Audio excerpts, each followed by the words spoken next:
how to talk about past habits, the past actions that happened many times in the past but not now.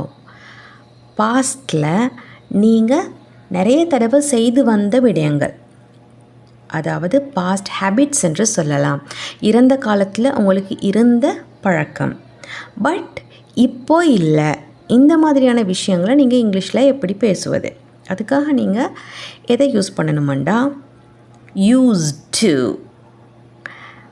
See the sentence structure: subject, used to, base verb.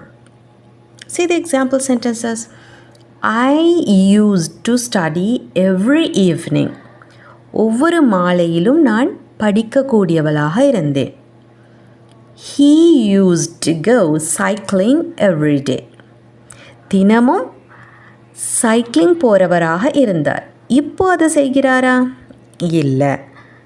She used to sing in the school choir. அவள் பாடசாலையில் பாடக்கூடியவளாக இருந்தார். We used to watch cartoons after dinner. டின்னருக்கு பிறகு cartoon பார்க்கக்கூடியவர்களாக நாங்கள் இருந்தோம். I used to eat a lot of ice cream. நிறைய ice cream சாப்பிடக்கூடியவளாக இருந்தேன். So இப்போ நான் சொன்ன அத்தனை ஹேபிட்ஸும் பாஸ்டில் இருந்தவை. ப்ரெசண்டில் இருக்குதா? இல்லை. used to is used to talk about past habits.